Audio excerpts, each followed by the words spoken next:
ya podemos empezar, habíamos llegado a 100, somos 100 participantes. Con 100 dije que me iba a quedar contento, así que me fui a dormir. Y empezamos porque tenemos seguramente temas muy interesantes. Empezamos con ustedes, Lorena y Andrés. Dale, intento Adelante. compartir la pantalla. Vamos, no sé, ustedes Espérame, a sabrán ver. entre ustedes. Yo ya no los presento porque todo el mundo los conoce, ¿no? Acá estamos entre amigos. El sistema es a lo latinoamericano. Interrumpamos cuando queramos, pero mandemos chats para no interrumpir tanto al que esté hablando, pero la idea es que discutamos todo lo más posible. Para eso nos encontramos, ¿no? Que hoy tenemos más tiempo para discutir. Así que adelante, Lore. Ahí ustedes Guillermo, ven. perdona. Sí. Guillermo, ¿te encargas del chat tú? Sí, sí, sí, yo me encargo, yo me encargo. Perfecto. Ustedes presenten tranquilos, yo me encargo del chat. Genial. Buenas noches a todos, encantado de estar aquí. Hola, ¿cómo están? Buenas tardes por acá. La idea primero que estábamos hablando con Andrés es por ahí hacer una mini presentación de los temas más relevantes que hubo en el sistema nervioso en la SIOP. Por supuesto que es imposible traducir exactamente cada una de las charlas, sino la idea es justamente, ¿no?, hacer los highlights, cuáles serían los puntos principales de este congreso que estuvo ¿no? Tan bueno, tan alucinante. Bueno, como me conocen, yo soy Lorena, soy del Hospital Garrahan, soy neurooncóloga del Hospital Garrahan, y junto con Andrés Morales de Barcelona resumimos los puntos principales en tumores cerebrales, ¿no? Entonces, por ahí las charlas que más nos llamó la atención es la charla de Stefan Rutkowski, que la verdad que estuvo increíble, que fue una de estas lectures. Después la de Michael Taylor, que fue todo lo que podés saber, o lo que hay que saber acerca del avance en la clasificación de los tumores cerebrales. Este fue a la mañana como un encontrar al experto, ¿no? Meet the experts. Y después la otra que quería sacar algunos temas relevantes fue el manejo de craniofaringioma. En este caso fue un simposio muy interesante en el cual participaron tanto radioterapeuta como el punto de vista neuroquirúrgico como el punto de vista pediátrico, ¿no? Entonces, ahora sí, vamos a los puntos relevantes. Principalmente la charla de Rutkowski estuvo primero encabezada a los tumores cerebrales en los menores de 3 años, o los infantes, en los cuales comenzó haciendo cuál es la distribución de estos tumores, en los cuales predominan, como sabemos, los astrocitos pilocíticos con un 18%, y después fue enumerando con menor porcentaje el glioma de alto grado, medulloblastoma, ependimoma. Principalmente hizo énfasis en los cambios y en la nueva clasificación de la WHO 2021, en los cuales, como sabemos, se incorporaron rearreglos y funciones moleculares, dándole por ahí un sello a la clasificación del 2016, ¿no? Entonces, por ejemplo, se incorporó dentro de los que es el glioma de alto grado, los gliomas hemisféricos de tipo infantil, con las alteraciones del NTRK. Después, otro ejemplo es el ependimoma. Dentro de esto incorporó la alteración o la pérdida del 6Q, dentro de los que son tumores de fosa posterior, y dentro de los que son los supratentoriales, ¿no?, la fusión ZFTA, que es lo que antes llamábamos la fusión del RELA, ¿no? Después, dentro de los meduloblastomas, hizo énfasis en los nuevos subtipos que se han incorporado, y dentro de los subgrupos moleculares, los subtipos dentro del Sonic Head-Henoch Group. También aclaró los grupos moleculares del tumor teratoide rhabdoide, los 3 subtipos que conocemos, el MYC, el TIR y el Sonic Head-Henoch, la incorporación del ETMR con la alteración del DICER1, y los pinealoblastomas con la nueva clasificación de los 4 subtipos que recientemente también fue publicado. Hizo hincapié de la importancia de la metilación, ¿no?, y cómo se agrupan en diferentes lugares estos tumores. Entonces, por ejemplo, dentro de la metilación, cómo se agrupan diferentes los tumores teratoides rhabdoides con respecto a los ependimomas, con respecto a los tumores de alto grado como NM1, BCOR, cada uno dentro de su impacto dentro de la nueva clasificación y dentro de lo que esto infiere en un pronóstico y en un tratamiento adecuado. Lore, hago una pequeñita interrupción, perdón. Sí. Si podés, por favor, hablar más despacio, porque hay gente que habla portugués Sí, y claro. que a lo mejor va a tener problemas de entender. Si ellos van a hablar así de rápido, nada En cuando lo piedad de están- los gringos también. De los gringos también, le tenemos a Scott ahí, pobre, que está haciendo... Sí, claro, claro, por supuesto. Voy más lento. Y no, y que tenemos la suerte que tenemos también, están conectados. Debe haber más, pero por lo menos lo vi a Álvaro Lazareta, la vi a Blanca Díez y a Andrea Capelano. Y así que tenemos un team de neurooncólogos hoy de súper. Seguro, sí, Así sí, que sí, hasta me inhiben, te diría. sí, así que bueno, que va a ser, que ellos seguramente van a hacer mejor las preguntas que yo. Así que ellos van a estar mirando también Seguro, las no, preguntas. claro, la idea era dar Adelante. esto, solamente los puntos principales para abrir a la discusión y por ahí no usar tanto tiempo en todo lo que es el marco teórico, sino solamente dar unos puntos, y después por supuesto que para abrir la discusión de todos, claro. Entonces, continuando, pero más despacio, les cuento que por ahí un punto que es relevante que llamó la atención tanto a Rutkowski como por ahí también en la charla de craneofaringioma fue la importancia que fue adquiriendo los riesgos cognitivos, ¿no? Entonces, específicamente en la charla de Rutkowski, contaba que solamente del 20 al 30% de las alteraciones cognitivas parecerían ser debidas estrictamente al tratamiento oncológico, llevando al resto del porcentaje a otras situaciones, ¿no?, propio del tratamiento de un paciente con tumor cerebral. O sea que no solamente el impacto en sí de la radioterapia y la quimioterapia, que por supuesto lo tiene, pero así también todo el entorno social y lo que significa un tratamiento en un paciente menor de 4 años de edad, cómo produce la alteración cognitiva.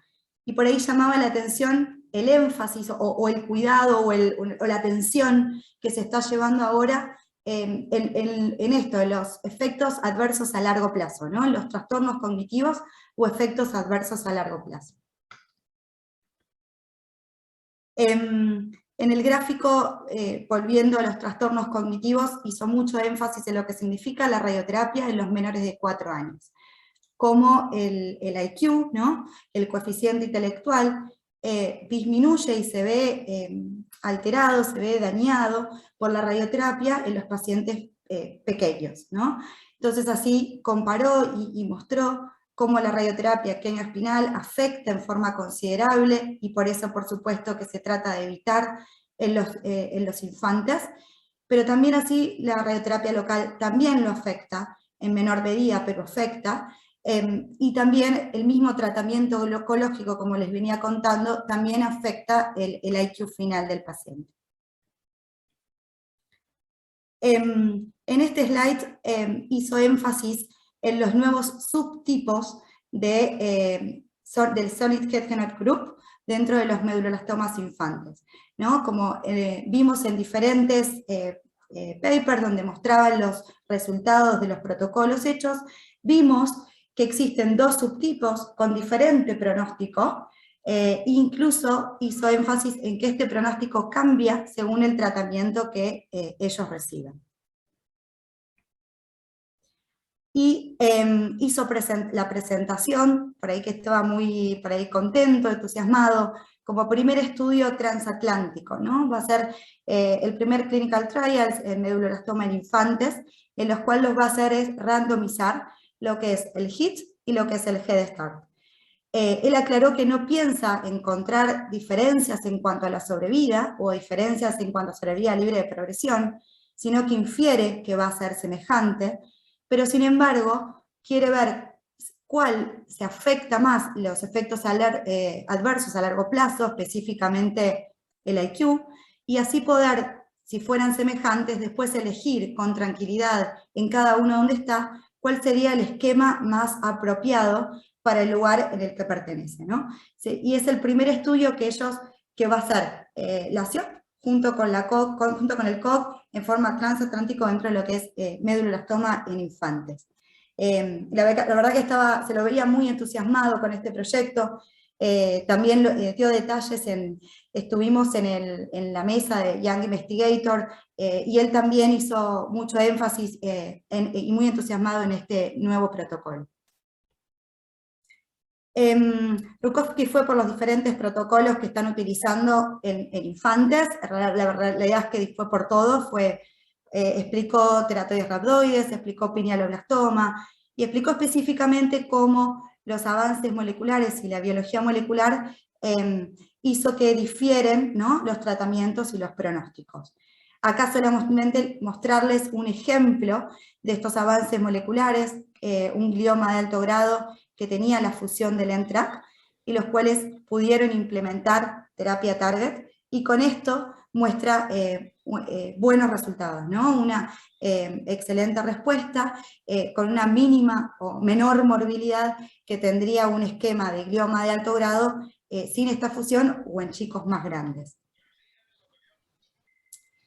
Y por ahí, solo para terminar con pequeños ítems de la charla de él, lo que recalcó es que el grupo cada grupo molecular requiere de distintos tratamientos, y estos deberían ser específicos, que al diagnóstico podría considerarse una biopsia e incluso una rebiopsia en casos muy específicos, y dio la importancia de los tumores cerebrales para ser caracterizados en forma biológica, ¿no?, en forma molecular. Existiendo tratamientos específicos para algunos o para casi todos estos tipos de tumores, ¿no?, en cada uno según su caracterización molecular.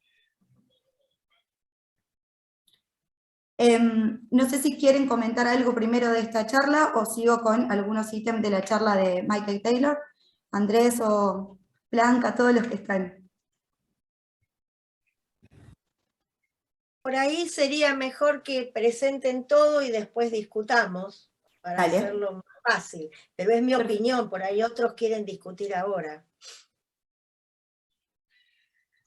Y creo que continúa Lorena y las preguntas y comentarios al final, porque creo que los temas se pueden interconectar entre ellos. Gracias. Perfecto, dale, hacemos eso. Bueno, siguiendo con la de Michael Taylor, lo mismo, tratando de poner solamente los puntos principales. Punto principal, nuevamente la importancia de la caracterización molecular en los subgrupos de medulloblastoma. Esta es la clasificación que por supuesto ya todos conocemos. Y recalcó que el medulloblastoma, como todos sabemos, son las células redondas, pequeñas, azules, que por ahí nosotros decidimos, ¿no? El hombre decidió que por ubicarse en cualquier lugar del cerebro nos parecía que podría ser medulloblastoma. Esto claramente no es así, solamente medulloblastoma es el que está ubicado en el cerebelo. Los otros, o sea, los que estuvieran supratentoriales, tienen otra caracterización molecular, que son los que en un momento llamamos, o viejos llamamos PINETs, y que ahora ya se caracterizaron de forma de metilación en muchos, ¿no?, subgrupos moleculares, cada uno con tratamientos específicos y cada uno con pronósticos específicos, ¿sí? Entonces recalcó lo que es medulloblastoma y lo que no es medulloblastoma. Entonces no es una TRT, por supuesto, teratoide rhabdoide, el ETMR, o los que nosotros llamamos antes PINET, que ahora en la nueva clasificación son el FOXP2, el SIC, el MN1 o el BCOR.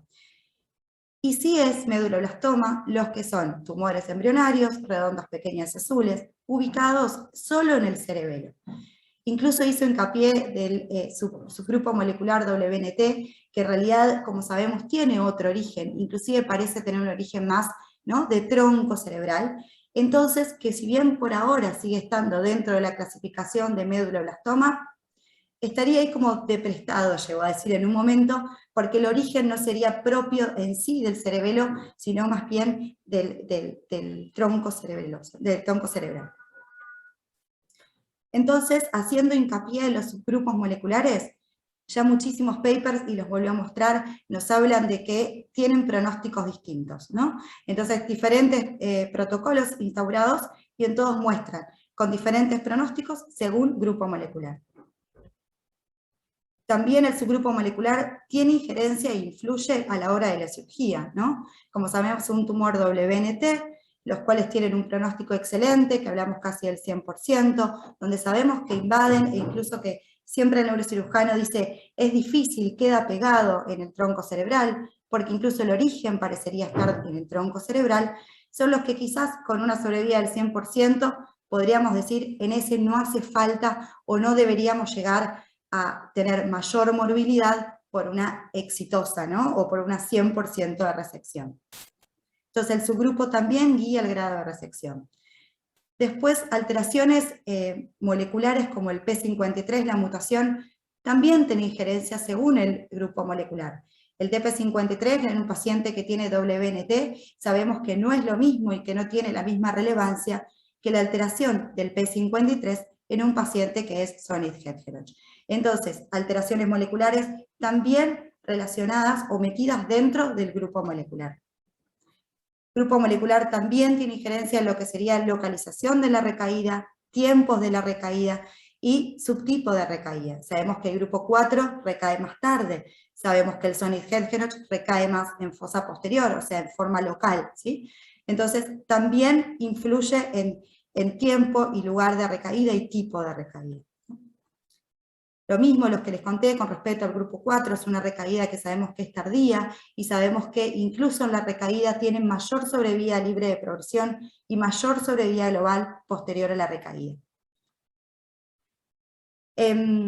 Como importante, mencionó que dentro de lo que es las recaídas, ¿no? Pareciera que dentro de la recaída sigue teniendo subgrupo molecular, ¿sí? Pero sin embargo las metástasis parecerían tener otras alteraciones, otras caracterizaciones genéticas que podría estar diferente al tumor primario. No así la recaída. La recaída pareciera siempre pertenecer, ¿no?, a su mismo grupo molecular, y pareciera que lo que estaría involucrado son selecciones o subselecciones clonales, que es lo que produce después la recaída tumoral.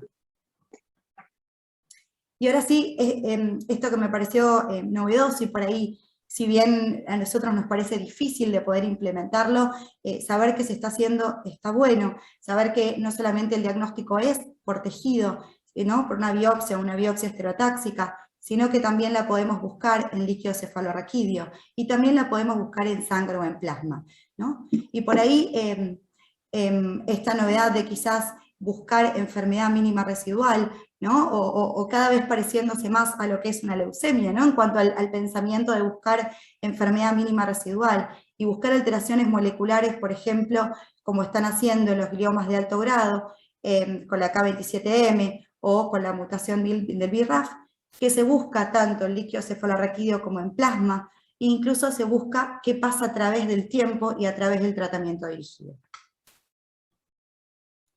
Esto es lo que les contaba, ¿no?, el pensamiento de si es necesario, o si por ahí podría estar en buscar la enfermedad mínima residual, monitorearla, podría ser una opción, y este pensamiento me pareció novedoso para recalcar.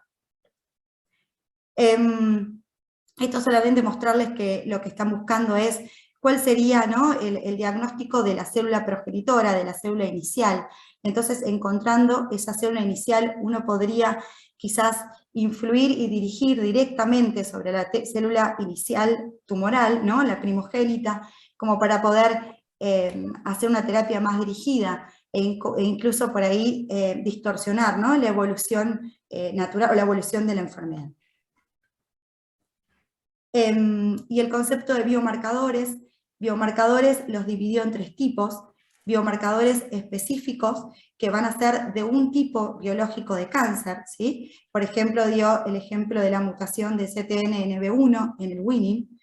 Después los biomarcadores que pueden ser encontrados en diferentes grupos, y que tienen diferente factor pronóstico según el subgrupo que lo encontramos, ¿sí? Y en este ejemplo dio el ejemplo de la monosomía del 6. Y después un tercer grupo de biomarcadores, que son los que van a predecir la respuesta al tratamiento dentro del subgrupo molecular. Y entre estos, un ejemplo es la mutación del PAT. Y ahora ya yendo quizás a la tercera clase por ahí más relevante, o que nos pareció más relevante, es el simposio de craneofaringioma. Solamente 3 slides de esto, contarles la importancia de, me llamó la atención, hablado de un neurocirujano, no lo explicó un neurocirujano, el cambio de paradigma. Entonces, por ahí recalcó lo que es el pensamiento clásico, lo que era antes, y el pensamiento contemporáneo actual, ¿no? Entonces, el pensamiento clásico de una resección agresiva inicial, de lograr una resección completa, quizás sin prestar tanto atención otra vez acá al trastorno cognitivo o a los efectos adversos a largo plazo, y lograr la curación con una resección completa. reservando la radioterapia solamente para la recurrencia, ¿no? Y el pensamiento contemporáneo, ¿no?, que acá está el cambio de paradigma, es que encontraron una recurrencia significativa a pesar de la resección completa. Entonces, que una resección parcial con radioterapia tenían la misma sobrevida que una resección completa. Y que la enfermedad del craneofaringioma es una enfermedad crónica, donde entonces los efectos adversos a largo plazo y los trastornos cognitivos sí importan, ¿no? Y que quizás la resección completa inicial, en los casos que depende de la localización, no sería la única opción, ¿no? O no sería el primordial. Entonces, él contaba cuán agresivo hay que hacer en la primera cirugía, y él decía varias veces, depende de la localización, ¿no? Depende del tamaño, depende de la extensión intraventricular, depende de la invasión hipotalámica y del componente sólido quístico, ¿sí? Entonces, según esto, el grado de resección que podía tener el paciente. 2 puntos de la radioterapia. Como sabemos, el auge de la radioterapia protónica, ¿no?, del protón en craneofaringioma, donde muestran excelente efectividad y por ahí excelente seguridad. Entiendo que en la mayoría de los países nuestros de Latinoamérica no está disponible, pero saber que existe, ¿no?, y saber que es efectivo y que los efectos adversos a largo plazo impresionan ser menores comparado a fotones. Y mencionó el aspecto de radioterapia, la opción de reirradiación en el craneofaringioma recurrente.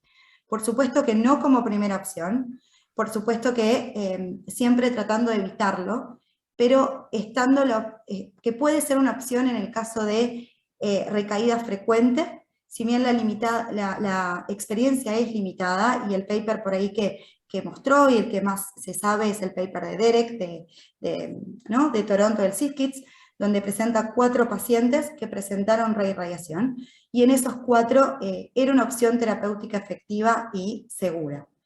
Por supuesto que como última opción, ¿está bien? Pero dentro de esto, por ahí empezó a sonar que la reirradiación en craneofaringioma puede ser una opción. Y solo un slide del punto de vista clínico, que se presta mucha atención otra vez en los efectos adversos a largo plazo.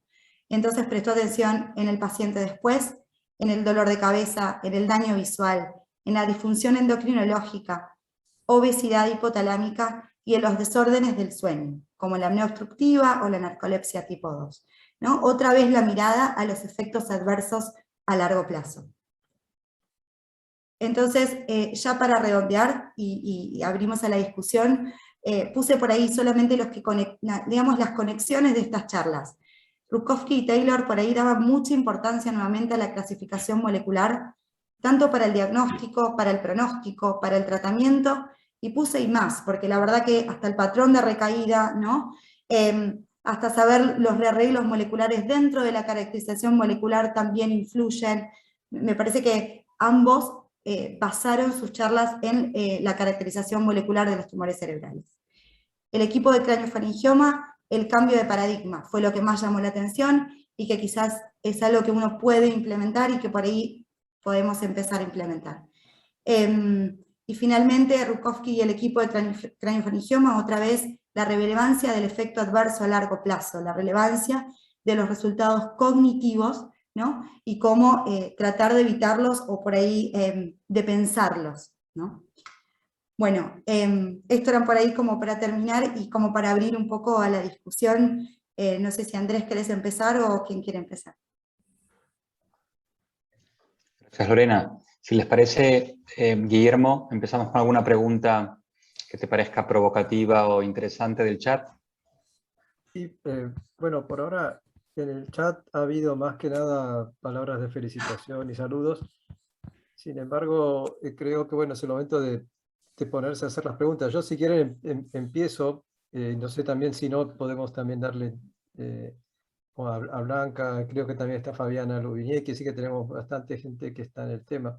Yo, cuando fue la charla de Michael Taylor había comentado que, porque a veces surge entre nosotros esta, al no tener todavía en muchos lugares el acceso al diagnóstico molecular. Y dice, bueno, pero tampoco sirve porque tampoco vamos a cambiar el tratamiento. Eso lo escucho muy comúnmente. Yo siempre pongo el ejemplo de si hubiéramos pensado así, no hacíamos citometría de flujo en las leucemias, porque las B se trataban igual que las T y nadie se planteaba si hacíamos citometría de flujo o no.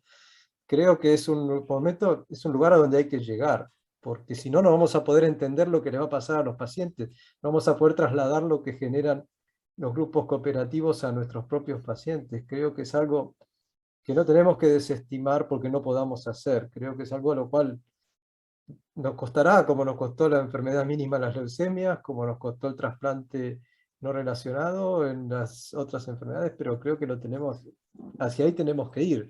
Al menos esa es mi visión. Yo sé, quizá planteo esto como para discutir, seguramente hay gente que tiene una idea diferente. Sí, totalmente de acuerdo, Guillermo, y creo que esto obviamente aplica a cada realidad, a cada contexto. Ciertamente, hablando del diagnóstico, la histología, la morfología, la inmunohistoquímica no deja de tener su importancia y muchas veces la inmunohistoquímica puede no reemplazar, pero ser un buen indicativo inicial de qué tipo de medulloblastoma tenemos, por ejemplo. O mi sugerencia sería que en cada contexto las personas o los equipos empiecen a trabajar en aquello que realmente marca un diagnóstico y marca un pronóstico, o aquello que podría ser particularmente susceptible de una diana terapéutica, por ejemplo, el BRAF, ¿no? Tanto la duplicación en tándem como la puntuación de BRAF en los gliomas de bajo grado puede ser pronóstico y te informa también de una posible diana molecular. Habla de los gliomas de alto grado hemisféricos en el lactante con alteraciones de NTRK, fármacos que son particularmente eficaces y que han vuelto enfermedades de muy difícil curación altamente curables o altamente controlables. Creo que son aquellas cosas que se han de poder o se han de intentar incorporar más precozmente, ya que informan muy bien sobre un diagnóstico, sobre un pronóstico y pueden ser susceptibles de diana terapéutica. Y por otro lado, ¿no? Un poco hablando no solamente del diagnóstico, pronóstico, tratamiento dirigido, sino de la utilización de recursos. Comentaba también Lorena de que en el craneofaringioma pues ahora el péndulo va más hacia no cirugías tan agresivas, porque los resultados son similares si haces una resección total versus una subtotal más radioterapia. Sabemos que en Latinoamérica no tenemos protones, pero por ejemplo tener una IMRT puede ser mucho mejor, o una suficientemente buena técnica para que estos pacientes, que ciertamente tienen grandes problemas de calidad de vida, de comorbilidades, podamos disminuir las comorbilidades generadas por nuestro tratamiento. Con lo cual yo creo que es encontrar ese balance que se ajusta a nuestras necesidades, a nuestras realidades e invertir, ¿no? O gastar dinero en aquellas cosas que mayor impacto puedan tener en nuestros pacientes.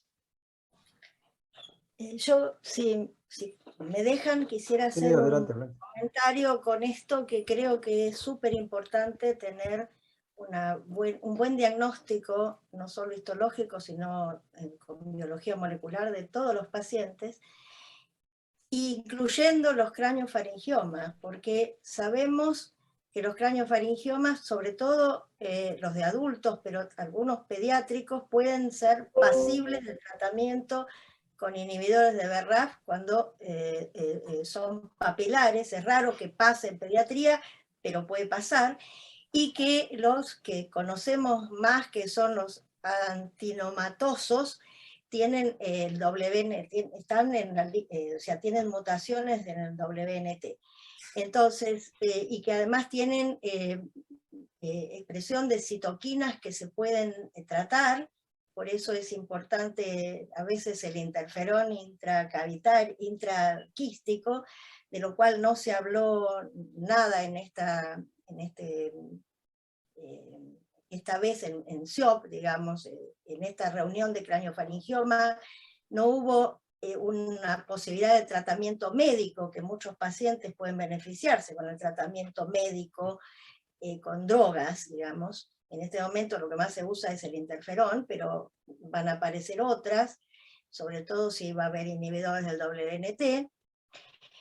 Y creo que un punto muy importante en este cambio de paradigma es, en todo, cambiarle un poco el cerebro a nuestros neurocirujanos.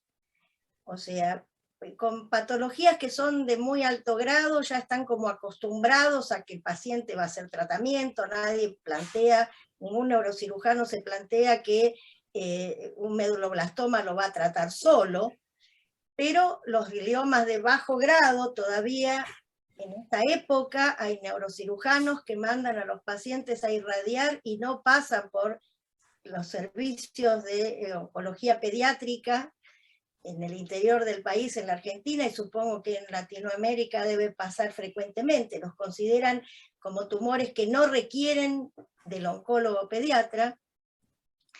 Y con el craneofaringioma es muy difícil, por ahí con los neurocirujanos más jóvenes es más fácil de charlar, pero por ahí con los de edad mediana o más grandes, convencerlos que no tienen que sacar el último pedacito de craneofaringioma y dejar al paciente con un daño hipotalámico. Yo creo que por ahí tenemos la obligación de enseñarles a nuestros neurocirujanos que trabajar en equipo es muy importante. Hay lugares que se trabaja en equipo y hay otros lugares en los cuales los neurocirujanos trabajan solitos y los pacientes llegan ya irradiados, ya operados con daño hipotalámico o con algún otro inconveniente por no trabajar en equipo. Aquí Álvaro Lazaleta desde Madrid, si me permitís, Guillermo. Adelante, adelante, Álvaro. Gracias por estar con nosotros. No pongo la cámara que estoy en pijama. Bueno, lo primero, enhorabuena por la iniciativa. La verdad es que es increíble ver a tanta gente reunida y tanta buena gente de Centroamérica y Latinoamérica. Bueno, yo lo que decías en la discusión, decías, bueno, ¿para qué vamos a hacer el subtipo molecular del meduloblastoma si no cambia el tratamiento? Pero es que ya sí que hay datos para decir que cambia el tratamiento. Es decir, ya en el subtipo WNT, los ensayos clínicos están reduciendo la dosis de radioterapia. Ya en el subtipo SHH, para confirmar que el tumor es desmoplásico, sabemos que el pronóstico es mucho mejor en los menores de 3 años. Ya en el subgrupo 3 se ha demostrado que el carboplatino durante la radioterapia mejora el pronóstico y, sin embargo, el carboplatino durante la radioterapia en los otros subtipos no mejora el pronóstico en el meduloblastoma de alto riesgo. Y como decía Lorena, en el subtipo 4 sabemos que estos pacientes, cuando recaen, pueden tener una supervivencia prolongada, una supervivencia más prolongada. Con lo cual ya hay datos realmente de que el subtipo molecular en el meduloblastoma cambia el tratamiento y cambia el pronóstico, con lo cual creo que esto ya es una realidad, como lo fue, como decías tú en su día, la enfermedad mínima residual en la leucemia linfoblástica aguda.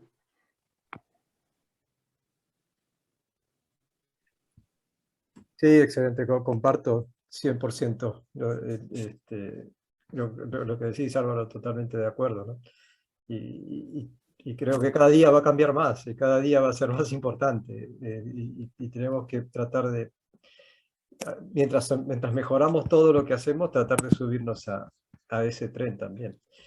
Hay un par de preguntas en el chat. Una pregunta de Benjamín Arroyo de México, si han tenido experiencia en pacientes con glioma de bajo grado que tienen la mutación BRAF con el uso de Vemurafenib. Lorena, ¿quieres decir tú? Sí, con gliomas de bajo grado con mutación B600E, con Vemurafenib, Dabrafenib, sí tenemos experiencia y recientemente publicamos un paper en español en medicina contando nuestra experiencia. Como sabemos, responden bien, se tolera bien y si es por tiempo largos o indeterminado, ¿no? Difícil de pensar cuándo sería el momento de poder interrumpir la medicación. Pero puedo mandarles el paper, lo publicamos hace poquito, y es la experiencia del Hospital Garrahan en la utilización de Dabrafenib y Vemurafenib en estos pacientes con mutación B600, en gliomas de bajo grado, ¿no? Como sabemos, en gliomas de alto grado, si bien pueden responder, la respuesta es muy cortita y todos ellos progresan. Y eso también, bueno, en el paper de Liana del CICKIDS también muestra lo mismo, la respuesta de gliomas de alto grado es transitoria y progresa. Sí, en la línea de lo que comenta Lorena, no hay una serie de experiencias publicadas, incluso resultado ya de ensayos clínicos, fase 1 y fase 2, en la cual hablan de la buena respuesta, alrededor de un 70-80% de pacientes con mutación de BRAF responden a sus inhibidores con bastante buena tolerancia, pero como dice Lorena, hay algunos temas como en aquellos tumores en los cuales el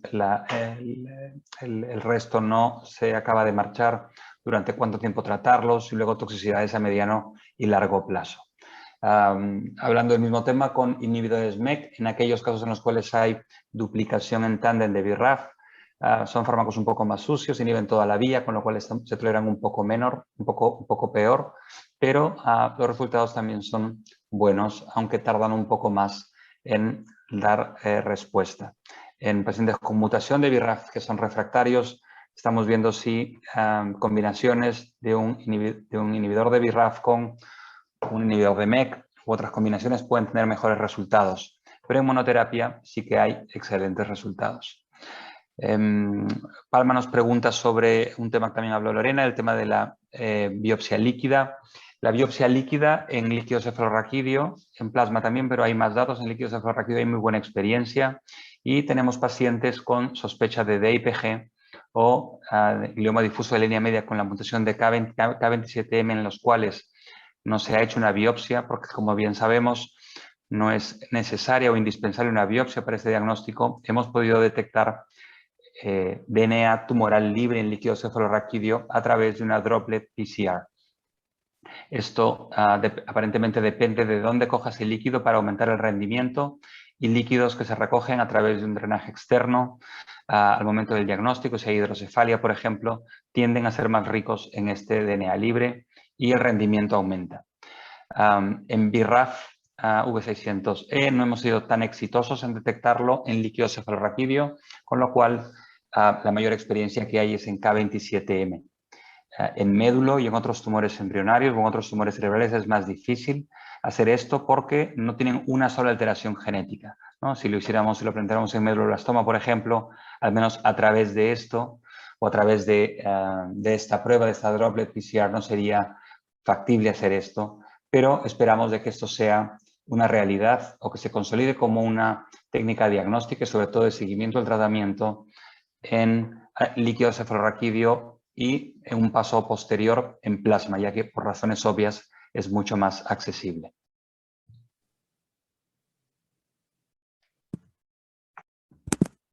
Bueno, muy bien, amigos, realmente.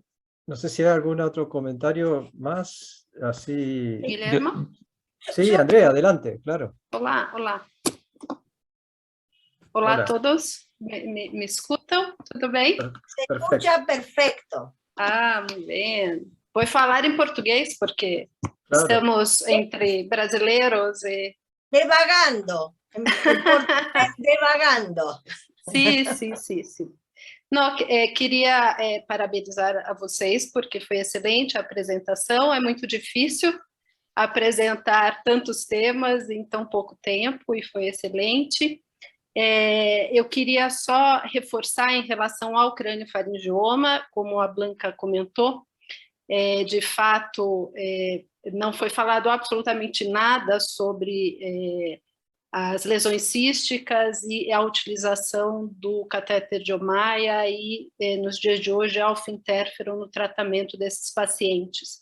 E nós precisamos lembrar que nós temos crianças, muitas vezes muito pequenas, que aparecem com craniofaringioma. E o ideal é que se trate de uma forma mais crônica mesmo, um tratamento mais conservador. Então, nós temos experiência, eu sei que vários serviços aqui no Brasil e na América Latina têm a experiência de tratar o craniofaringioma com alfa-interferon, com bons resultados e prolongando muito o tempo em que esse paciente, eventualmente, porque nós temos casos que não necessitou, mas eventualmente que façam cirurgia e que aí sim irradiem no momento muito mais tardio, já adolescente, já tendo puberdade, já tendo desenvolvido toda a puberdade e não tendo alterações hormonais significativas. Então, isso é muito importante ficar gravado para as pessoas, né? A possibilidade de se postergar bastante a cirurgia e a radioterapia nesses pacientes. E a reirradiação, pelo menos no nosso serviço, a experiência não foi boa. Obviamente nós não temos próton, mas as poucas crianças que realizaram, realmente a experiência foi muito ruim. Então, o ideal é que, de fato, não se faça. Muito obrigada, acho que é isso. Gracias, Andrea. Solo para agregar, probablemente no se comentó lo del interferón porque tanto en Europa como en Norteamérica hay una restricción o una limitación en la producción del interferón, con lo cual no lo podemos hacer porque no lo tenemos disponible. Imagino que puede ser por aquí o por esta razón que no se comentó, ¿no? Porque fue muy conservadora desde el punto de vista de que no reconocer de que es una enfermedad que probablemente es la que más puntúa en mala calidad de vida, ¿no? Desafortunadamente, pacientes con craniofaringioma o con gliomas hipotálamo-quiasmáticos, ¿no? Por localización son los que peor calidad de vida pueden tener. Y se hizo mucho hincapié en eso, ¿no? Yo imagino que lo del interferón es por eso, ¿no? Porque no, al menos en Europa, ya no encuentras interferón, con lo cual no se está utilizando tanto como se hacía antes. Pero totalmente de acuerdo contigo en la eficacia que tiene en niños pequeños, sobre todo en esas lesiones fundamentalmente quísticas, ¿no? Logras retrasar o evitar cirugías, evitar o retrasar radioterapia. Así que si está disponible es una excelente opción. Sim, por isso que eu queria que um oncologista pediátrico desse a aula, mas fui voto vencido. ¿Tienen experiencia en utilizar tocilizumab en los pacientes con craniofaringioma quístico? Que hay algunos reportes que hablan de que podría ser útil por vía endovenosa. Ni siquiera hay que poner una maja. Quería saber si alguien tenía experiencia o lo había utilizado. Yo no, Blanca. No, nunca utilizé también. No, nosotros tampoco hemos utilizado, sí leímos los reportes, por supuesto. Sí hemos utilizado en un paciente trametinib, que trametinib también, o bueno, inhibidores del MEK, que hay un reporte, dos reportes ya, donde muestra cierta respuesta, pero bueno, con mucha cautela, sabiendo que la experiencia es limitada y sabiendo que siempre como cuando no hay otra alternativa, ¿no? Pero bueno, es otra de las cosas que están en auge, ¿no? E se tivermos mais tempinho... Sí, Posso, Guilhermo? Sí, adelante. Iba a ir a las preguntas del chat, pero adelante con el comentario. Desculpa. Não, eu queria só que vocês comentassem, a Lorena até publicou um trabalho com meduloblastoma, embora você tenha feito a radioterapia, foi fossa posterior, e a ideia era quimioterapia junto com quimio intratecal, certo? Tentando evitar a radioterapia crânio-canal nessas crianças menores. E eu acho que a ideia e a mudança de paradigma é essa mesmo. Então, eu queria que vocês comentassem, vocês dois, Blanca, Álvaro, sobre essa tentativa, principalmente grupo 3, grupo 4, que são os piores, em se fazer a quimioterapia, por exemplo, como Head Start, e fazer um esquema como MEMAT, com quimio intratecal e metronômica, para tentar melhorar a sobrevida, sabendo que o transplante também não dá uma sobrevida excelente nesses pacientes, né? Nuestra publicación en Neuro-Oncology fue de los resultados del esquema utilizado en medulloblastoma infantes, ¿no? Como decís, esto incluye quimioterapia de inducción, utilizan radioterapia focal, en realidad es solamente en LOSH quirúrgica, y utilizan un mantenimiento, utilizando quimioterapia intraventricular en los casos de diseminación. La verdad que los resultados fueron buenos en algunos grupos moleculares. Muestra el Sonic Head en grupo gamma, muestra un 100% de sobrevida, con el Sonic Head grupo beta muestra un 70%, y el grupo 3 muestra un 50%, con la salvedad que son pocos pacientes. La realidad es que es el esquema que nosotros usamos desde el 2002 en el Hospital Garrahan, debido a la dificultad que tenemos en tener tiotepa para utilizar las altas dosis de quimioterapia, ¿no? El esquema de acondicionamiento, que entiendo que la mayoría de los países de Latinoamérica deben tener algo, problemas semejantes, se importa la tiotepa, ¿no? Y en ese momento la utilización de una malla intraventricular era de difícil acceso, o la tasa de infección era alta, era difícil manejo. Nosotros actualmente lo que hicimos fue incorporar el trasplante a este esquema solo en los casos de grupo 3, que sabemos que el pronóstico todavía nuestro, los resultados nuestros son del 50%, incorporamos el trasplante con el acondicionamiento de tiotepa, pero solamente uno, con el objetivo de ver si podríamos mejorar la sobrevida. Más allá del paper, me parece que lo ideal sería poder nosotros, ¿no? Latinoamérica, poder generar o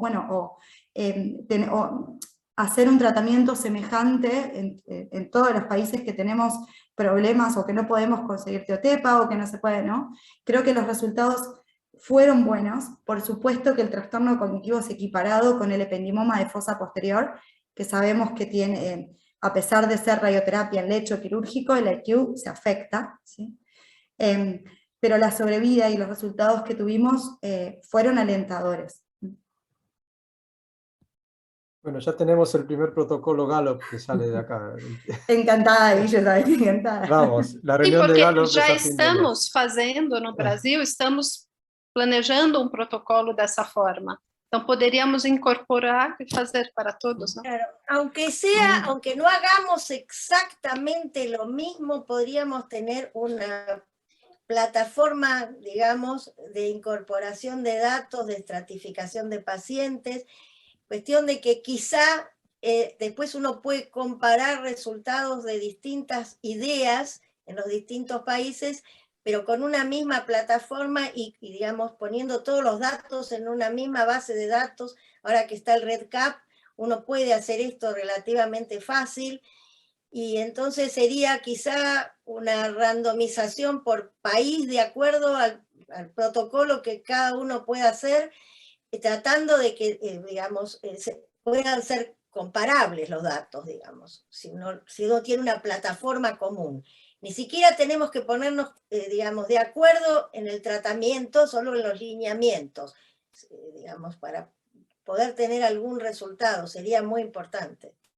No sé si estás todavía, Scott, por ahí, algún comentario con si nos puedes ayudar desde Resonance, a lo mejor con los datos. Claro que sí, que Resonance Study Manager está disponible para todos que quieran y es como está en la nube de Amazon para datos de salud y por eso sirve como expediente electrónico y base de datos para estudios, y es gratis para todos que quieran y está disponible en portugués, español, inglés, francés, hindi y otras cosas. Y por eso está disponible, pero sin obligación. Si REDCap está funcionando, no diría que no. La belleza sería tener un solo sistema para ayudar con el cuidado clínico y además con el cuidado con los componentes de investigación. Y eso es mi sueño personal, integrar el cuidado diario con la investigación como objetivo secundario. Después de salvar la vida, aprender lo que podemos para salvar más vidas en el futuro. Gracias, Scott. Y sabemos, bueno, desde Gallup también estamos disponibles, está Mirena creo también en la reunión, que podemos dar el lugar en Gallup para poder hacer este protocolo. Por ahí podemos hacer un Zoom y reunirnos todos los que estamos interesados y ver qué cosas ya tenemos en común y qué podemos, digamos, solucionar son pocos los pacientes, así que si pudiéramos hacer un protocolo latinoamericano, tendríamos más pacientes y aprenderíamos más rápido. Seguro, seguro. Sí, y ahí... Sí, adelante, Mirena. Sí, quería decirles que en Gallup ya hay un estudio de meduloblastoma que lidera Sidney Eppelman con respecto a la posibilidad de hacer estudios moleculares en meduloblastoma. Así es que Mas ya só- hemos dado nuestros primeros pasos y yo creo que sería fantástico que pudiéramos proyectarlo a un estudio de las características que ustedes mencionan. Sim, porque é para crianças acima de 4 a 5 anos, não é? Este seria a BA. Perfecto. Ficaria Para completo. Estos serían los infantes, más claro, la pequeñitos. publicación. Sim, Claro. ficaria completo. Bueno, nos llevamos esa tarea de agendar esta reunión.